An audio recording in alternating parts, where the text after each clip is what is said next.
هەڵسان بە چاندنی نەمام و لە نزیک مەکتەبی بانە ئەو دوو سایدە کە ئێمە پێمان خۆشە لە هەموو بۆنە و یادەکاندا ئێمە کوردستان سەوز بکەین و لە هەموو یادوبوونەکانە ئێمە چالاکیمان هەبووە چالاکیشمان دەبێت.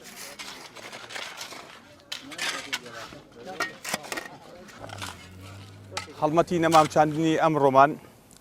بە بۆنەی یادی 68 ساڵەی دامەزرانی یەکێتی لاوانی دیموکراتی کوردستان و یەکێتی قوتابیانی دیموکراتی کوردستان لە 18 شوباتدا ئەم دوو ڕێکخراوەیە دامەزرێنرا و ئێمەش بۆ بەرزڕاگرتنی ئەو یادە مەزنە دەستمان کرد بە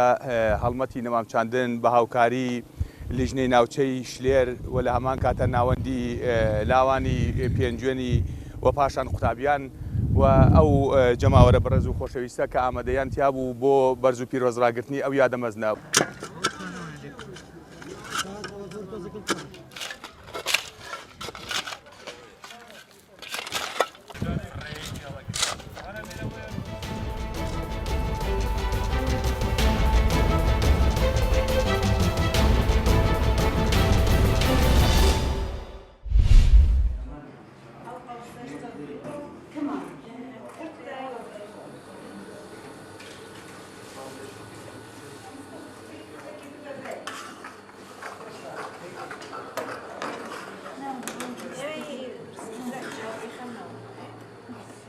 ماوەیە کە ئەم vê xulê beşdarîn û komala afretekîn mezviya beşdarî vê xulê bikein û em destxweşî li mamostayê xweş bikein û serpereştiyarê vê xulê ku bi hestayîne vekirina vê xulê û meselan amanca me lê re xira ew e ku em tişên mala xwe da bixwe yanî pereb şoğlê xwe bidin û karê xwe bidin û berdewam bîn û hat nav mala xwe da. هاتوونێت خودی فێربوونی دوورمانی پەرە کە بۆ ئەوەی ئامادەمان ئەوەیە فێری دوورمانی ببینە هەم بتوانین لە ماڵەوە جگە لە کارەکانی ماڵەوەمان وەکو یارمەتێک بۆ ماڵەوەشمان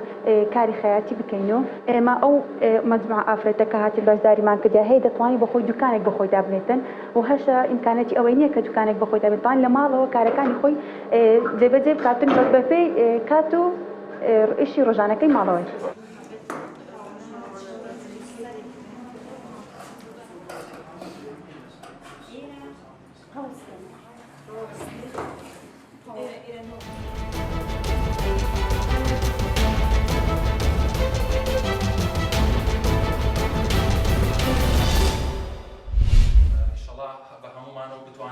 وەرزشی شارەکەمان ناوچەکەمان بەرەو پێشتر و زیاتر گەشە بکەین. ماناکردین بۆ ڕاوبۆچوون و هۆکاری کێشەکان چییە؟ ئەم قسانە ناژێت بگێ بەڵام یەکەم شکستەوەتان ڕایانەرێت کێشەی سەرەکی تۆپی پێ لە کوردستانە مانەسی احتیاج و ڕایانەرێت بۆمان دەرکەوت کە ئەو دوانە خولەکە سێ ڕۆژ بەردەوامی هەیە لە شاری دەربەنی خان خولەکە خۆی لە شەشوانە گرتووە ڕۆژانە یاواران شەوان خولەکە ئەنجام دەدرێت نەزەری و عەمەلیە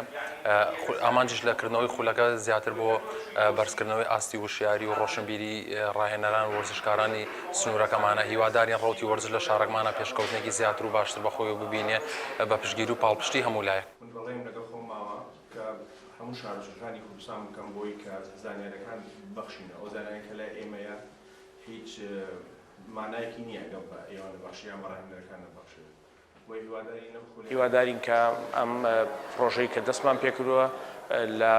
سەرجەم قەزاونەحەکانی کوردستان پەیڕۆ بکەین و بتوانین ئامانجەکەمان ئەوەیە کە ڕۆشنبیری ڕاهێنەرەوە کەسایەتی ڕاهێنەر بە بەرزی و بە باشی بهێڵینەوە بۆی بتوانین ئاستی وەرشی کوردستان و ئاستی وەرشی ئەو شارانە بەرزتر بێت بە تایبەتی تیپی ملی بناغەیەکە بۆ هەموو گۆڕانکاریەکان و هەموو پەرەپێدانی یاریزانەکان و پێشکەوتنی یاریزانەکان.